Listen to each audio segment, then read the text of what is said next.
presentes nessa noite, almas e espíritos, encarnados e desencarnados. Que a graça de Deus possa estar vibrando no coração de todos nós. Que a espiritualidade amiga desse lar, em nome de Deus e Jesus, possa abraçar-nos a todos. Agradeço a oportunidade que a casa me oferta nesta noite de estar aqui falando com vocês e espero conseguir trazer algo que possa tocar pelo menos algum de vocês. A mensagem que eu trago é de Chico Xavier, uma página dele. Dizer que essa página é a mais importante, a mais bela, a que tem ensinos mais profundos, seria imprudência e negligência de minha parte, considerando que ele psicografou quase 500 livros, além, obviamente, de muitas mensagens, de muitas cartas individuais que ele psicografou, né, para familiares que precisavam. Então, é uma mensagem que a mim tocou, e acredito que vocês todos já devem ter ouvido e conhecem dela. Se assim for, eu peço a vocês a caridade, a generosidade para comigo, porque eu vou lê-la e vou comentando alguns pontos, obviamente. Não farei ela na ordem que ela foi escrita pelo Chico, até por questões de facilidade de comunicação, tá bem? A mensagem diz assim: sempre me fiz essa pergunta: onde será que Jesus nasceu? Finalmente consegui, para surpresa minha, obter respostas, porém diversas.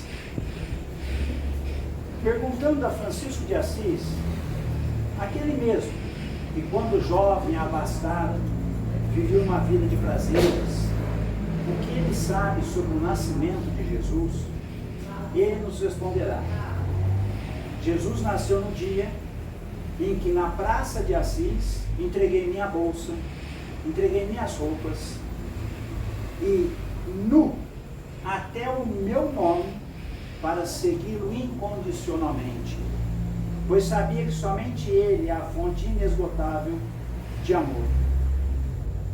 Perguntando então a Pedro quando se deu o nascimento de Jesus, ele nos responderá: Jesus nasceu no pátio do palácio de Caifás, naquela noite em que o galo cantou pela terceira vez, confirmando os momentos em que eu o havia negado, conforme o próprio Jesus afirmara que se daria. E naquele momento eu fiquei triste e decepcionado com essa afirmativa de Jesus, pois achava que ele estava duvidando do meu comprometimento total para com ele e sua causa. Foi nesse instante que acordou minha consciência para a verdadeira vida. Não podemos esquecer de perguntar a Tomé, sim, aquele apóstolo que só acreditava no que via e tocava. E perguntando a ele quando Jesus nasceu, ele nos responderá: Jesus nasceu naquele dia inesquecível, em que ele me pediu para tocar as suas chagas, e me foi dado testemunhar que a morte não tinha poder sobre o Filho de Deus. Só então compreendi o sentido de suas palavras: eu sou o caminho, a verdade e a vida, e ninguém vai ao Pai senão por mim no caso de Jesus, viu gente? Vocês não me seguem não, que nós vamos parar tudo nas trevas. Aqui é Jesus falando, tá bom? Essa passagem de Tomé, pelo que eu achei no Evangelho, só João, no capítulo 20, versículos 24 a 31, é que fala, tá? E isso se deu há 8 dias após o domingo de Páscoa, que foi o domingo da ressurreição, certo? Porque ele já tinha se apresentado para os apóstolos na casa, né? E os apóstolos viram ele, conversaram com ele, depois falaram para Tomé. E Tomé disse, né? Não acreditava, só acreditava se realmente tocasse as feridas. E aí Jesus aparece para ele e fala para ele tocar, né? Vamos perguntar então agora ao seu primo, João Batista. O João Batista vocês conhecem, né? É aquele que nós comemoramos dia 24 de julho. Tem pipoca, quentão, batata doce, paçoquinha, né? E é uma coisa muito gostosa, aliás. Tem Santo Antônio no dia 12, 13, né? 13. 13? São João 24 e São Pedro 29, né? Então é esse São João, que era primo de Jesus, que começou a pregar antes dele converter as pessoas. E que depois teve a cabeça decapitada a pedido de Herodias, né? Perguntemos então ao seu primo João Batista, quando se deu o nascimento de Jesus? E ele nos responderá: Jesus nasceu no instante em que, chegando ao Rio Jordão, pediu-me que o batizasse. E eu disse-lhe que não era digno sequer de amarrar-lhe as sandálias dos seus pés. Porém, frente à meiguice do seu olhar e à majestade da sua figura, pude ouvir a mensagem do alto. Isso foi uma questão de mediunidade. Essa mensagem que ele ouve seria a voz do próprio Deus conversando com ele. Isso é forma mediúnica, tá? Este é o meu filho amado, no qual coloquei a minha complacência. Complacência é o ato de atender as pessoas com gentileza, com generosidade, com delicadeza. Compreendi que chegara o momento dele crescer e eu diminuir para a glória de Deus. Perguntemos então a Lázaro, onde e quando nasceu Jesus? E ele nos responderá: Jesus nasceu em Betânia, na tarde em que visitou o meu túmulo e disse: Lázaro, levanta. Foi este o momento em que compreendi finalmente quem ele era: a ressurreição e a vida. Perguntemos a Bezerra de Menezes o que ele sabe sobre o nascimento de Jesus.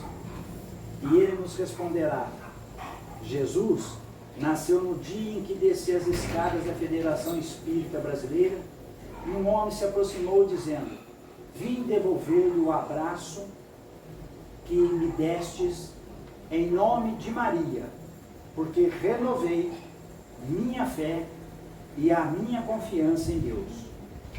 Foi nesse momento que percebi a sua misericórdia e o seu imenso amor pelas criaturas. Perguntemos a Paulo de Tarso quando se deu o nascimento de Jesus. E ele nos responderá: Jesus nasceu na estrada de Damasco, quando, envolvido por intensa luz que me deixou cego, pude ver a figura nobre e serena que me perguntava: Saulo, Saulo, por que me persegues? E na cegueira passei a enxergar um mundo novo, sem medo e nem titubeio.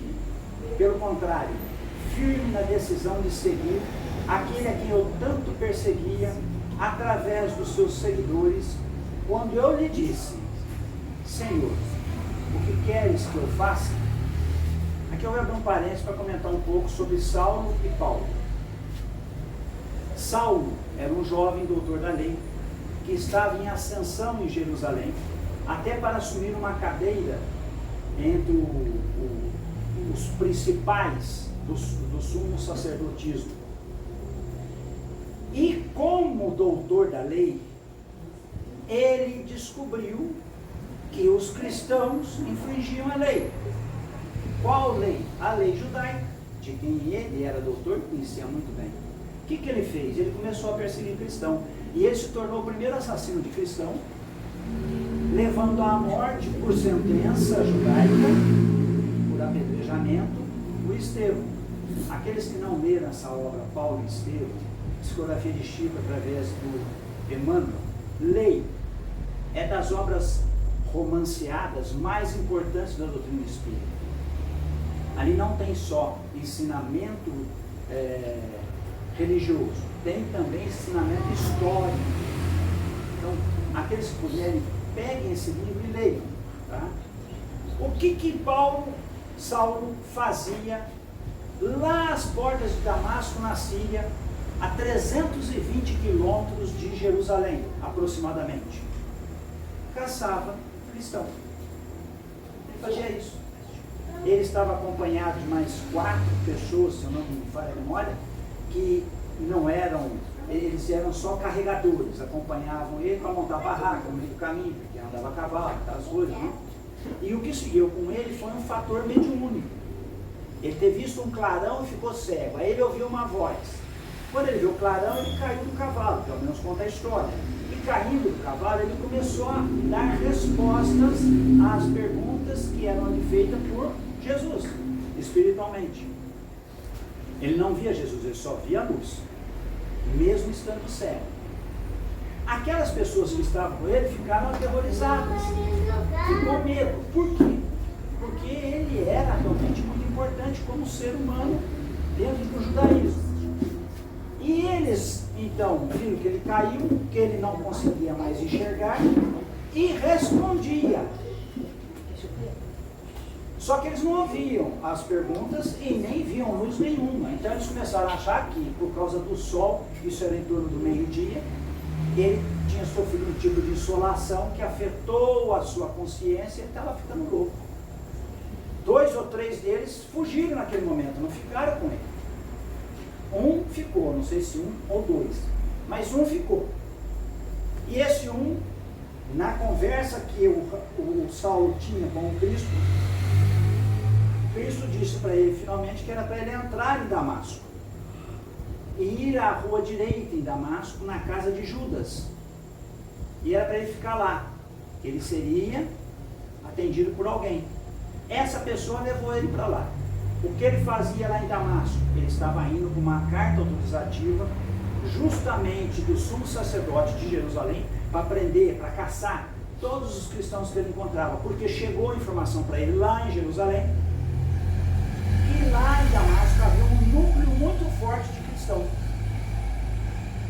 Então ele foi para lá justamente para prender cristão e levar a julgamento, provavelmente até apedrejamento e morte, né? Então ele entra, ele vai a essa casa e fica lá. O que se dá então? Ocorre que existia um rapaz lá de nome Ananias. E o Ananias, mediunicamente, conversou com Jesus. Jesus falou com ele: Ananias, eu preciso do teu favor. Você precisa ir lá, isso no 3º dia, que ele estava já na casa de Judas e cego. Eu preciso que você vá lá na casa de Judas, lá na rua direita, e cura um rapaz que está lá para mim. Eu tenho algumas coisas para esse rapaz fazer. Ele falou: tá bom, eu vou. O Ananias falou: tá. E qual que é o nome dele? Saulo de Tarso. Aí o Ananias fez como eu faço com Jesus e Deus quase todo dia. Eu brigo direto com eles, o tempo todo. Eles já nem me ouvem mais, então eu brigo sozinho, né? Fazer o quê? O Ananias falou: você tá louco, cara? Você bateu com a cabeça no chão? Caiu da cadeira quando era pequeno? O que aconteceu? Você quer que eu vou lá para curar o caçador de cristão? Onde você está com a ideia? Pirou da batatinha? Não vou não, arruma outro. Aí Jesus fala com ele de novo: ô Ananias, eu tenho uma missão para ele, uma missão muito dolorosa que ele vai ter que executar. E tem mais, você já imaginou o Saulo falando em nome do cristianismo? Ele que converte todo mundo para o judaísmo, porque ele tinha uma capacidade de oratória fantástica. Aí então Ananias falou: não, sendo assim, então eu vou lá.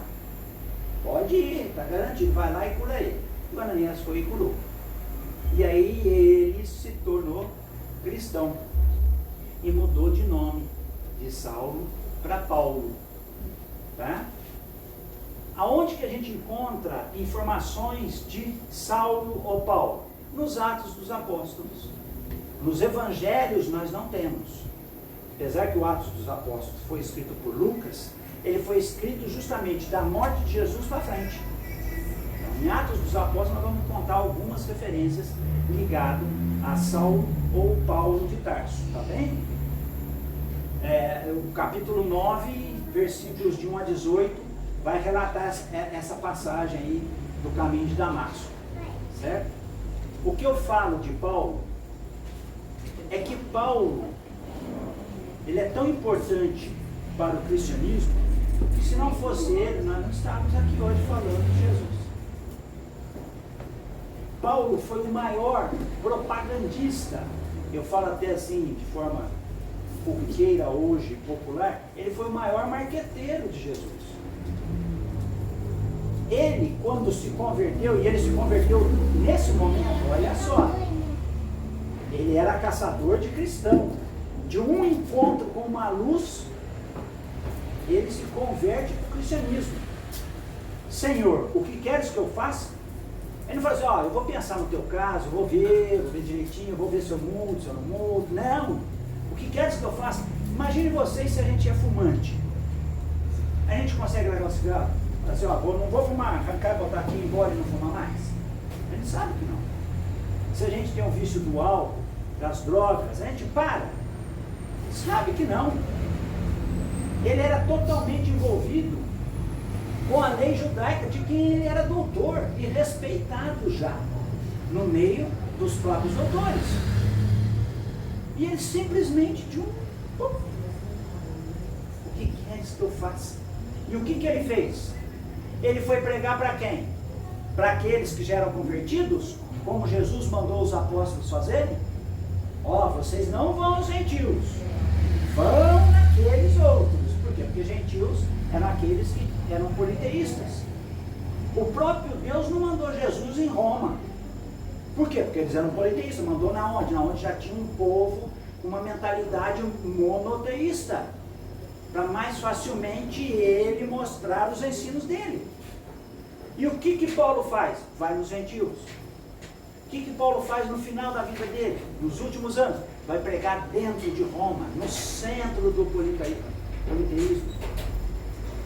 E eu estou falando de um propagandista, de um marqueteiro, que não tinha jornal escrito, não tinha rádio, televisão, não tinha rede social, era no tete a tete. Olha a importância desse rapaz para o cristianismo no geral, que envolve todas as religiões cristãs. Se não fosse ele, nós não estaríamos aqui falando de Jesus. Jesus seria apenas mais um regional, profeta lá de Israel, tal, como foi Elias e tantos outros. Entendem? Essa é a importância desse rapaz. Mas nós esquecemos de perguntar a mártir Joana de Cusa. E perguntemos a ela onde e quando nasceu Jesus. E ela nos responderá: Jesus nasceu no dia em que, amarrado ao poste do circo em Roma, junto ao meu filho e tantos outros, eu ouvi o povo gritar: abjura o seu Cristo Jesus, abjura! Ou seja, negue o seu Cristo Jesus. Se ela negasse, ela seria solta do poste que ela estava amarrada, já untada por azeite, e já com aqueles pedaços de árvore, né, de galhos e topos, que seria aceso para queimá-la. Eu estava prestes a ser mais uma martirizada, queimada viva, junto ao meu filho na arena de Roma. E tantos outros, né? E o carrasco com a tocha na mão, acesa, dizia: este teu Cristo ensinou-lhe apenas a morrer? Foi nesse instante que, sentindo o fogo começando a ser aceso e subindo do meu corpo, pude, com toda certeza e sinceridade,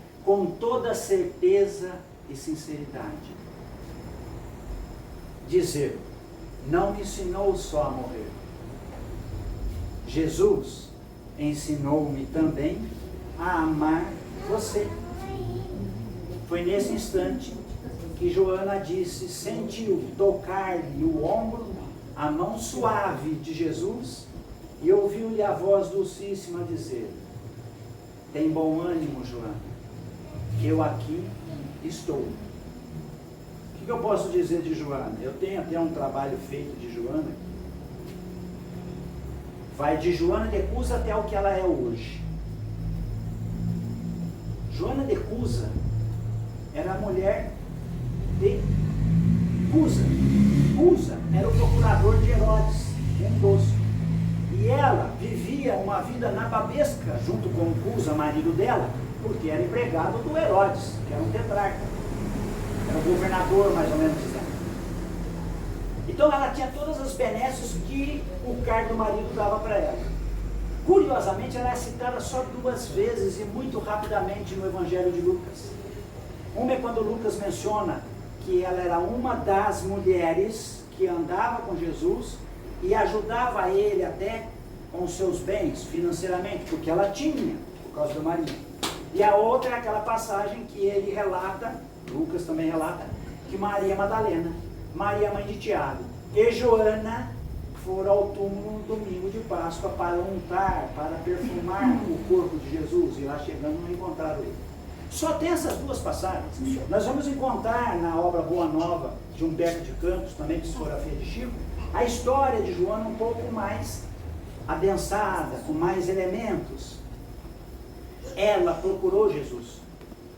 E Jesus, diferentemente de prender as pessoas a si, como ele fazia, ele não passou e falou para o Pedro e para o outro irmão do Pedro: ó, vem, para de pescar peixe aí, vem pescar almas, gente, pessoas. Depois não falou isso para o João. Depois ele não passou lá no Mateus, na porta lá da fiscalização, onde ele tomava conta da fiscalização, e falou: ô, larga aí, vem, me segue. Não foi assim? A Joana ele não falou para seguir. A Joana, segundo Humberto de Campos, falou: ó, você tem uma missão, você tem que cuidar do teu marido, que ainda é uma criança. E isso é que ela fez. Foi cuidar do marido, teve um filho com ele, e aí ele morre. Quando ele morre, ela é posta para fora da casa e você que se vira. Teu marido, que era meu empregado, morreu, você não tem nada a ver com você.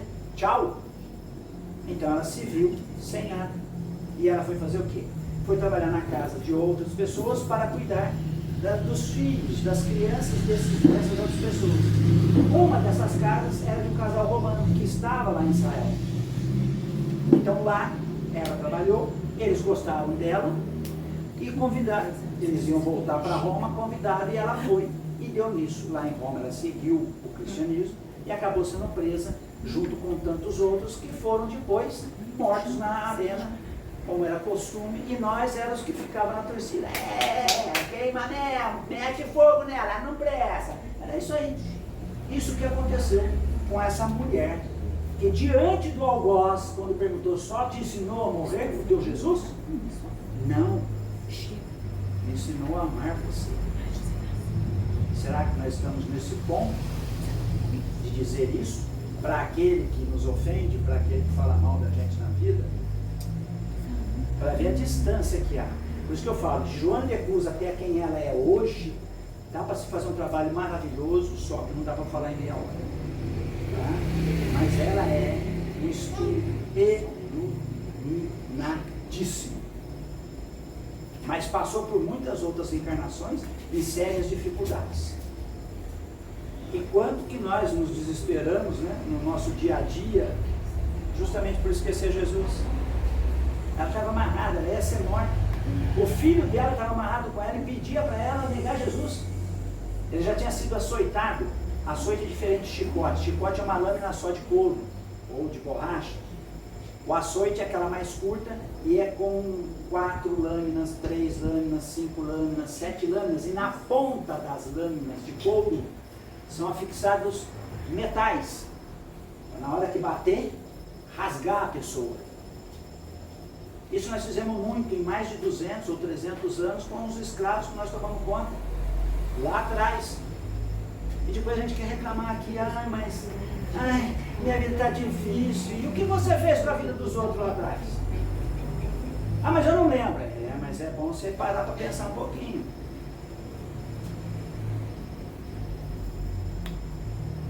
Perguntando então agora a mulher da Samaria o que ela sabe sobre o nascimento de Jesus, e ela nos responderá: Jesus nasceu junto à fonte de Jacó, na tarde em que um estranho judeu me pediu para beber, e eu lhe disse como que ele se atrevia a se dirigir a mim, uma samaritana, sendo ele um judeu. E ele me disse: mulher, eu posso te dar a água viva que sacia toda a sede, pois vem do amor de Deus e santifica as criaturas. E eu nesse momento, quase sorrindo e até quase zombando, perguntei para ele: como você pode me dar água? Se me pede água e não tem nem mesmo um vasilhame para tirar a água do poço. Foi aí nesse momento que ele me falou de Deus e da minha vida. Então, percebi que Jesus era realmente o profeta de Deus. E eu pedi, Senhor, dá-me dessa água. Vou falar da samaritana um pouco para vocês também. A mulher samaritana, ela vivia próxima a esse poço de Jacó, que ficava no caminho entre Jerusalém e a Galileia. Jacó é antes de Cristo, é o pai do José. Sabe aquele José que foi vendido para o Egito pelos próprios irmãos? É aquele lá, o Jacó. O Jacó tinha parte com Deus. Foi comprar essas terras naquela época, que era toda muito desértica. E o cara que vendeu falou, mas o que você quer fazer aqui? Olha aqui, só terra, areia, não nasce nada, não brota nada. Não, mas meu Deus mandou eu comprar, eu vou comprar. E assim que ele compra, ele manda furar o chão para fazer um poço. E o próprio vendedor fala, larga a mão disso, cara, estou te falando, já furaram isso daqui. 300 mil vezes, larga a mão. Na primeira furada já encontraram água. Esse poço de Jacó ficou muito famoso, porque ficava no caminho de uma região para outra, passando ali onde estava, região da Samaria. A região da Samaria tinha uma cidade ali perto, que era Sicar, onde morava essa mulher, que veio à fonte pegar água. Jesus chegou ali por volta do meio-dia junto com os apóstolos e disse para eles, vocês vão na cidade comprar os provimentos, eu vou ficar aqui. Eles acharam estranho Jesus falar para eles irem e ele ficar ali, debaixo de sol. Mas não questionaram, foram. Chegou essa mulher e ele fala isso com ela e ela fala tudo aquilo para ele. Como é que você sabe falar comigo? Bom, deixa eu explicar. Homem falar com homem naquela época já era difícil. Judeu com samaritano sem chance. Sem chance. E ele foi falar com uma mulher, sozinho, só estavam os dois ali. Isso não podia se dar, de maneira alguma. Então ela fala, como é que você se atreve a falar comigo? E aí ele fala alguma coisa sobre o marido dela, ela retruca, eu não tenho marido. E ele fala, realmente você não tem. O que você tem hoje não é teu marido como aqueles outros 5 que você teve. Foi aí que ela tomou um choque. Então entendeu que ela estava falando com alguém que sabia da vida, que sabia de passado e de futuro. E aí ela entendeu que ele era um profeta. Então o que ela faz? Ela fala antes de sair, e nesse eles chegaram os apóstolos, que já tinham ido a Sicar e voltaram. Então a conversa foi longa com ela. E a hora que eles veem ele conversando com ela, eles também ficam, opa, Jesus falando com a mulher sozinha aqui. Mas não questionaram Jesus. Aí ela vai à cidade e fala para o povo, encontrei o profeta. Encontrei o profeta. E o povo vem com ela até ali, acreditando nela, na verdade dela. Quando chegam lá, eles conversam com Jesus e acontece algo inusitado. Jesus, depois de conversar com vários, eles o convidam para que ele fique na cidade samaritana de Sicar. E lá ele fica pregando durante 2 dias. Isso é algo assim inconcebível, seria a mesma coisa que a gente vai falar aí. Falar para aqueles muçulmanos xiita, aqueles islamitas loucos lá que se explode, para vir aqui ensinar nós. Tem como? Não tem. Não dá nexo. Por quê? Porque os samaritanos não se davam com os judeus? Porque eles tinham uma diferença de entendimento da Bíblia antiga. Eles aceitavam o Pentateuco com Moisés, mas muitas outras coisas eles não aceitavam. Eles aceitavam só casar entre eles. E o racha veio quando eles, lá na região de Samaria, fizeram o templo deles. Ou seja, eles não precisavam mais ir em Jerusalém para as festividades religiosas. Aí foi a gota d'água. Por isso tem aquela passagem que Jesus fala, ai daquele que disser raca ao seu povo. Disser raca era uma palavra assim, da mais ofensiva possível. E justamente se falava escarrando, não é cuspindo não. Cuspindo é escarrando, trazendo de dentro, puxando o que não presta. Era isso, o escarro, e jogando no pé da pessoa. Então isso era como chamar a pessoa com duelo. Era uma coisa fatal. E judeu e samaritano era assim. Para vocês entenderem um pouco o que se deu aqui. E Jesus menciona samaritanos em 3 oportunidades. Essa do poço, aquela do bom samaritano, o cara que foi agredido e roubado, que passou o sacerdote, não socorreu, passou o levita, não socorreu, aí vem o samaritano que não pergunta nada, socorre a pessoa, não é? E a terceira que é aquela que ele cura 10 pessoas. Ele cura 10 leprosos, os 10 vão embora. Lá andando, lá no caminho, um deles falou, pô, nós não agradecemos o cara que nos curou, vamos voltar lá. E aí o que acontece? 9 falam, não vou voltar não, vou não, e um volta. E aí ele vai até Jesus, conversa com Jesus, mas cadê o? Curei 10, cadê os outros 9? Esse que voltou era o samaritano. Jesus usa a figura do samaritano em 3 oportunidades justamente para nos dar mostra de que realmente o que vale não é o rótulo de ser espírita, católico, protestante, não. O que vale é fazer. É isso. Você pode ser até ateu. Talvez você seja um ateu melhor do que muito cristão que a doa. Essa é a verdade. Mas o ateu que faz, que socorre. É isso. Essa é a mensagem de Jesus. E aqui Jesus sempre mostra o samaritano nessa situação. Vamos para o 10º. Perguntemos então agora a Maria de Magdala, onde e quando nasceu Jesus? E ela nos responderá, Jesus nasceu em Betânia. Foi certa vez que sua voz, tão cheia de pureza e santidade, despertou em mim a sensação de uma vida nova, com a qual até então jamais sonhava. Maria de Magdala, vocês sabem que era uma mulher, segundo se consta, aliás, de volta de uma palestra, confirma isso. Ela era cortesã, prostituta, então ela servia aos romanos, servia aos fariseus, servia aos judeus, servia a todo mundo que pagasse. E ela era muito rica, porque ela soube explorar essa situação. O que acontece? Ela, de uma conversa que ela teve com Jesus, também vamos encontrar lá no Boa Nova, ela sai de Cafarnaum, ela sai de Magdala, onde ela foi morar. Os historiadores entram em atrito aí, eles se desconversam. Ninguém sabe como ela chegou em Magdala. Todos falam que ela não era de lá, mas ninguém sabe como ela chegou lá.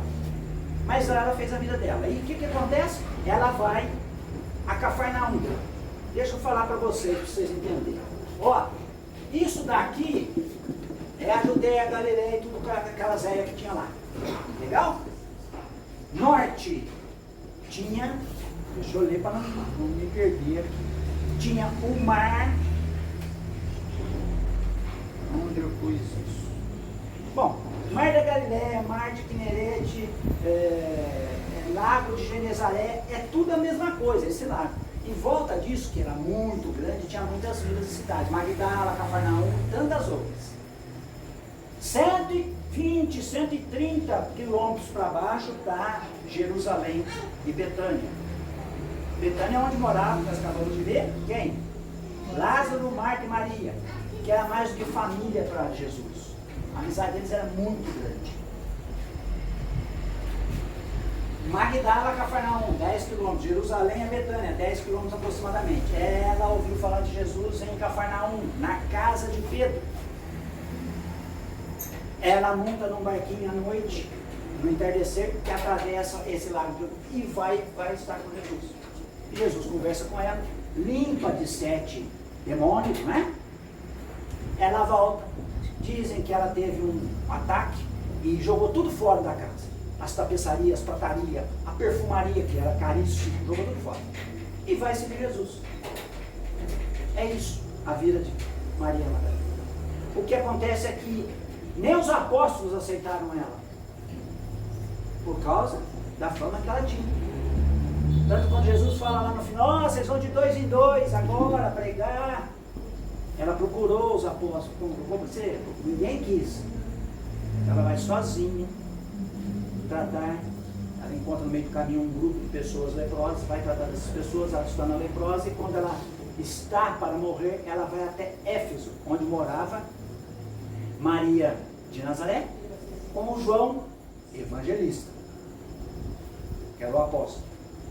E segundo Humberto de Campos, ao chegar às portas de Éfeso, e também de Amélia Rodrigues, numa outra obra, ela desencarna e não chega a estar com Maria. Essa é a história de Maria Madalena. O Papa Gregório I, em 591, fez uma confusão da Maria de Magdala, que está em Lucas 8:2, que fala que é aquela, uma das que andava com Cristo, com a Maria de Betânia, que é irmã de Lázaro, está a 170 quilômetros de distância, e com uma outra mulher que foi num jantar há 6 dias antes da Páscoa, ou seja, na segunda-feira. E isso quem relata é Lucas, Marcos e Mateus. João já fala diferente. Eles foram na casa de um Simão, que era fariseu, e lá, no jantar, aparece uma mulher, no meio do jantar, que vai e joga perfume em Jesus, depois lava os pés de Jesus com água e enxuga o cabelo, como Maria de Lázaro fez naquela outra passagem que a Marta fala para Jesus: Jesus, eu estou aqui atarefada fazendo comida para você comer, para os teus apóstolos comer, arrumando a cama para vocês dormir, e a Maria fica só no teu pé aí? Fala para me ajudar. E Jesus responde para ela assim: Marta, não se fica preocupada, a Maria escolheu a boa semente.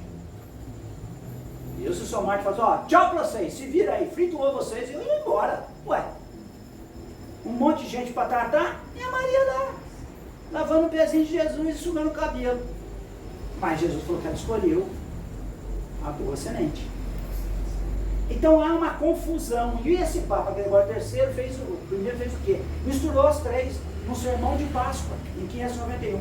Dali para frente a Europa, naquela época, criou a ideia de que ela era prostituta, que ela era bela, que ela era milionária, até aquela situação de que ela foi morrer lá na França. Como fala aquele livro, o Código da Vinci, o filme lá, que o Dr. Langdon, né, vai lá na França e acha o cálice sagrado, que era o útero de Maria, com o sêmen de Jesus. Ficção. Ficção. Ela morreu em Éfeso. Ela amava Jesus, amava realmente como cristã e irmã, porque ele a salvou. Só isso. Só que ela modificou, como Paulo, ou Saulo, né, de uma única conversa com Jesus. E há quanto tempo nós estamos conversando com Jesus? Quanto tempo? Paulo VI desfez isso em 69, uma bula papal, né? Mas aí a fama já tinha sido criada em 1380 anos. Mas é o que eu digo, Divaldo afirma que ela era cortesã e prostituta. E Divaldo, eu acredito nele, porque quem falou isso para ele, com toda certeza, viveu com Maria Madalena, que foi a Joana de Cusa. Tá? Mas eu tinha que perguntar a uma das figuras mais importantes e mal compreendidas que com Jesus andou. Perguntemos a Judas.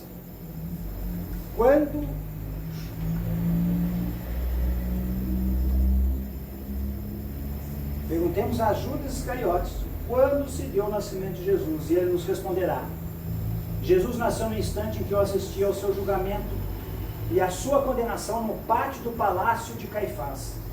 Compreendi que Jesus estava acima de todos os tesouros terrenos, e então a dor do remorso me atingiu por inteiro, principalmente minha consciência, e reconhecendo o ato infeliz que cometi, não suportei tal dor, e graças a ele, Maria sublimada veio me confortar.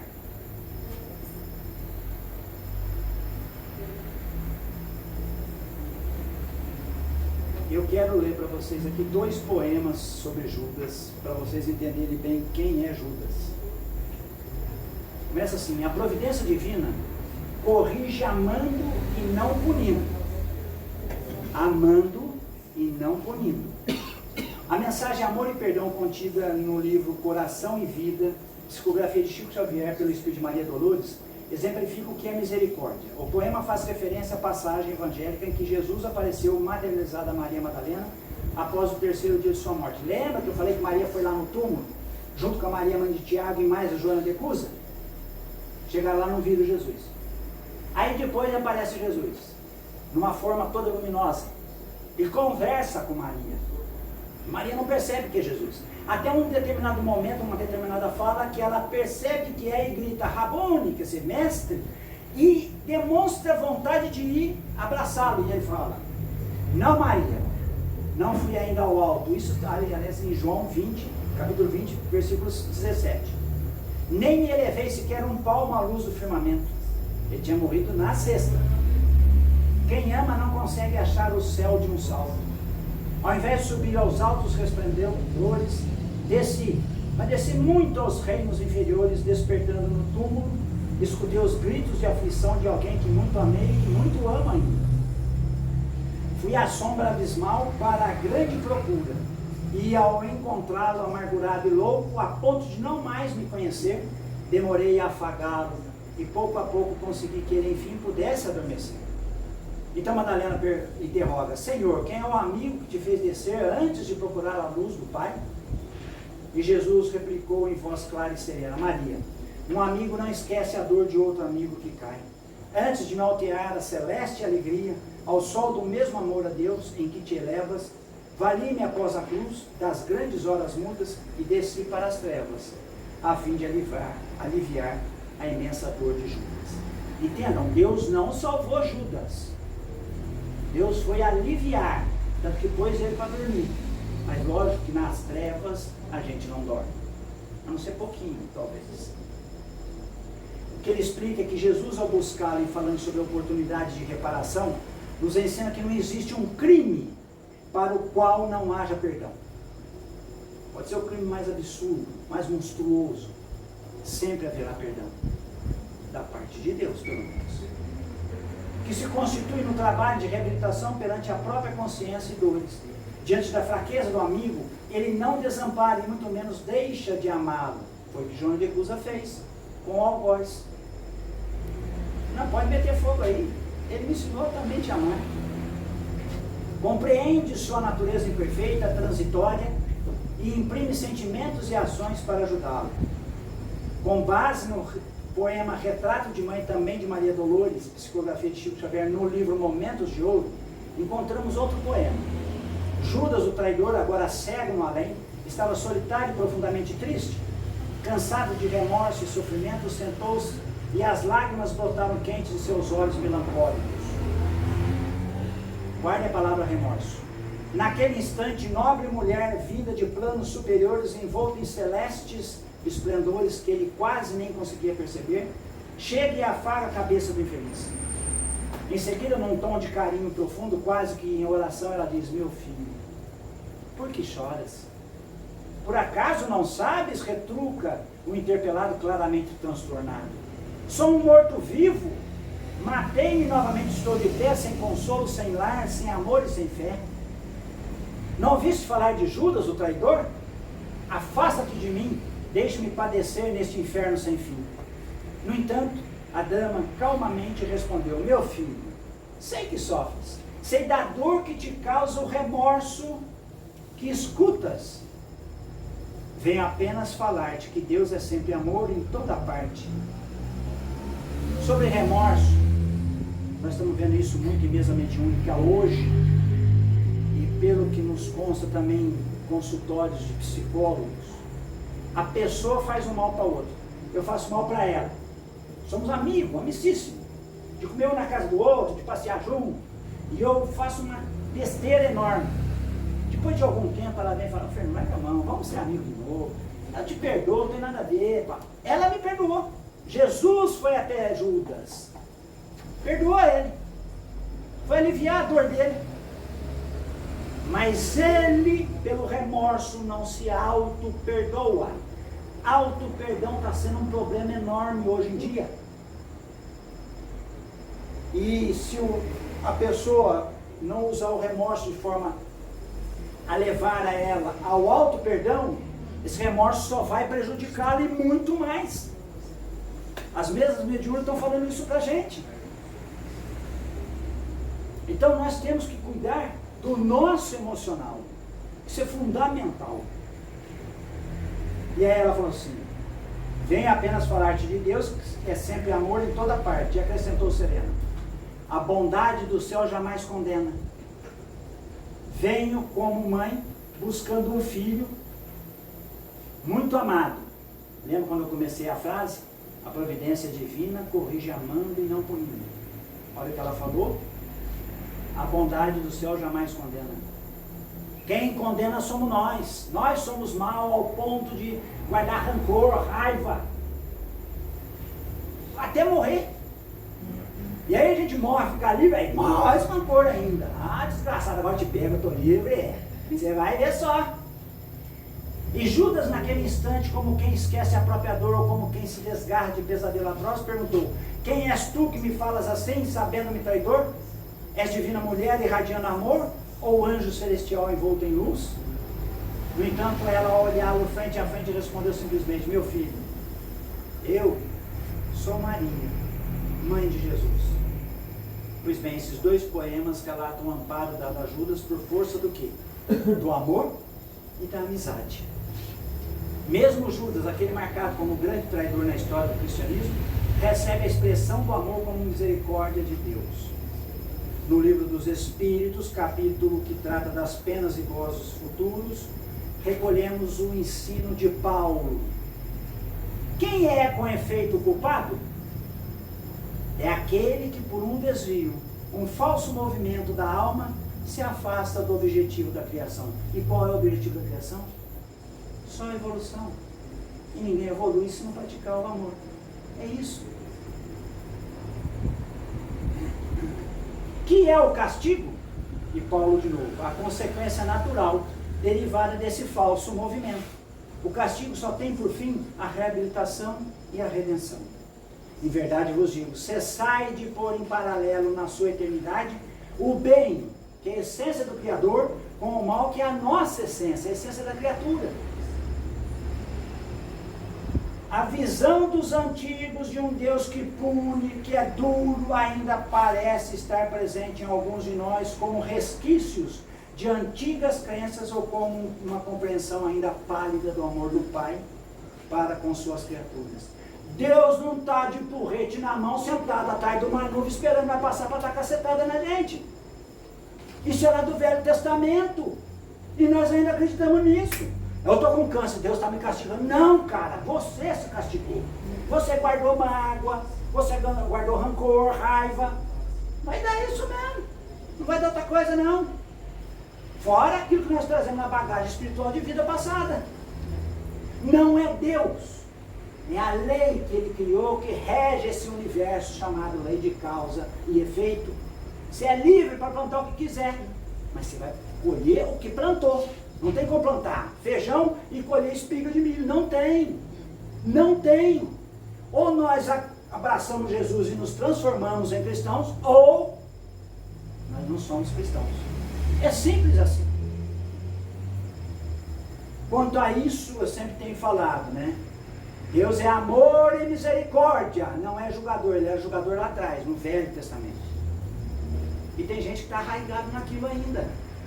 Jesus veio e mostrou Deus que cura, que salva, que é vida. Não tem mais que olhar o Deus de porrete na mão. Ah, mas eu matei, eu roubei, eu estuprei, eu sou bandido, eu sou Fernandinho Beiramar, eu sou Marcola. Pois é, você é um irmão nosso, que merece a nossa compreensão. Agora você já está pagando, está preso e vai pagar muito mais para desencarnar. Vai fazer o quê? Você plantou. E nós, depois de desencarnar, talvez tenhamos que ajudar eles lá nas trevas ainda. Ainda bem se não for ajudar. Se a gente não for para a selva, vai sofrer. Ok? Paulo está nos pedindo que cessemos de pôr em paralelo o bem e o mal, ou seja, que paremos de equiparar ou assemelhar o que vem de Deus com o que procede da criatura. E na questão 1009 do Livro dos Espíritos, é perguntado: assim, as penas impostas jamais o são por toda a eternidade? Quem responde é Santo Agostinho.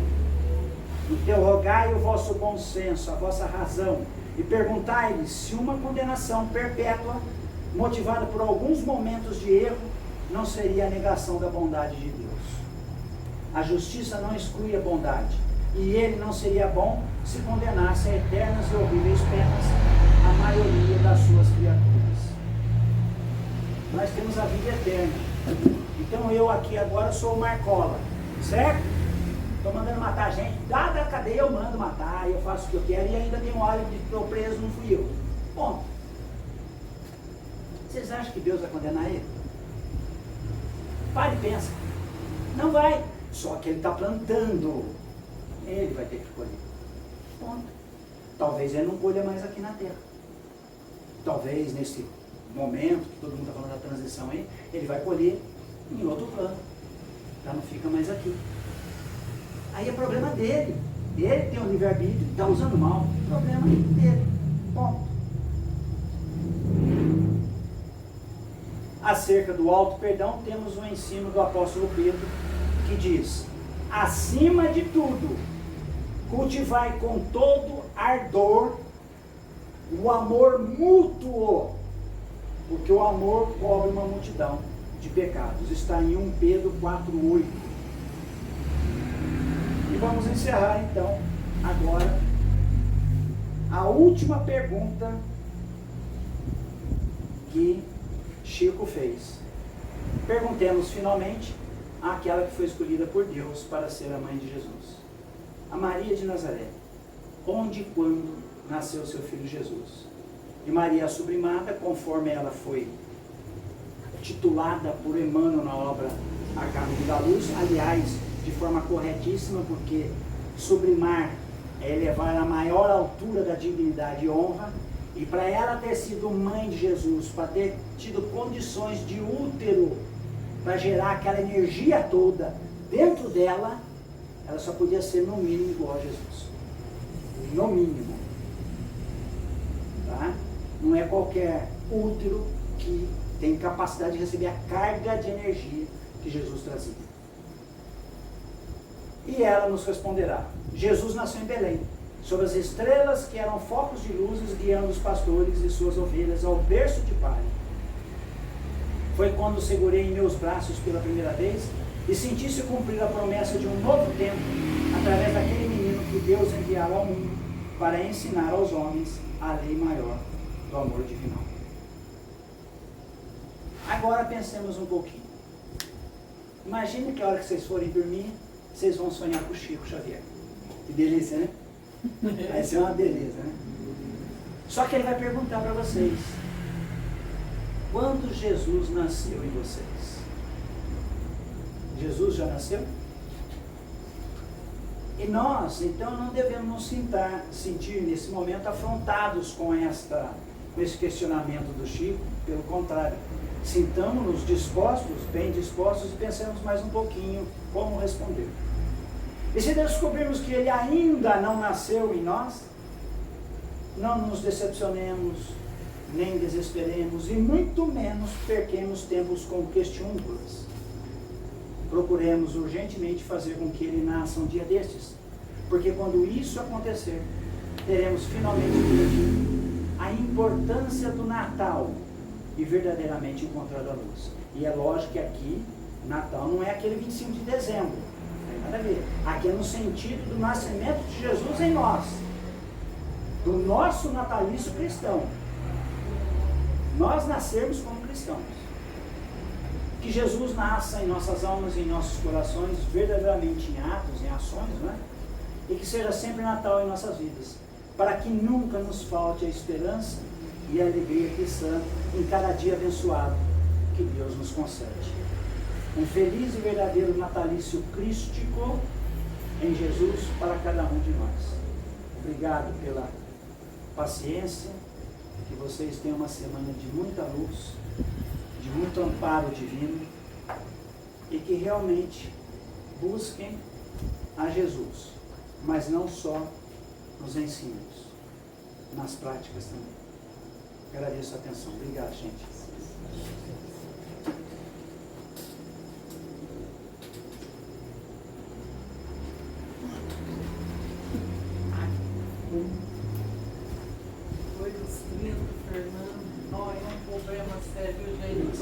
Porque o meu foi nos 21. O 21 atrapalhou. Eu ainda estou com 18. Então tá bom. Já falo um pouquinho. Fernanda, a casa agradece Eu que agradeço. por as suas palavras. Muito obrigado. Seja sempre muito bem-vindo a casa. Obrigado a vocês. Então, gente, com as palavras que o Fernando nos deixou, os ensinamentos que ele nos deixou hoje, que a gente possa deitar nos nossos travesseiros, fazer a pergunta que ele fez: quando Jesus vai nascer dentro de nós? Ele já nasceu? O que a gente está fazendo para que ele possa nascer dentro da gente? Então, é isso daí que a gente tem que deixar. Faço eu a pergunta de Fernando assim, palavras. Quando, como e quando Jesus vai nascer, ou se a gente é digno que ele nasce dentro de nós. Será que a gente é digno? Será que já fizemos aquilo que a gente tinha que fazer para que ele nasça dentro de nós? Até quando a gente vai esperar isso? E com a oração que a mãe dele, Nossa Senhora Maria, que a gente aprendeu, a gente vai dar encerramento, primeira parte dos trabalhos da casa, e em seguida os passos, e quem está fazendo o tratamento, aos tratamentos. E com a oração de Nossa Mãe Maria Santíssima, a gente encerra essa primeira parte. Ave Maria, cheia de graça, o Senhor é convosco. Bendita sois vós entre as mulheres, bendito é o fruto do vosso ventre, Jesus. Santa Maria, Mãe de Jesus, rogai por nós, pecadores, agora e na hora de nossa passagem para o mundo espiritual, que assim seja.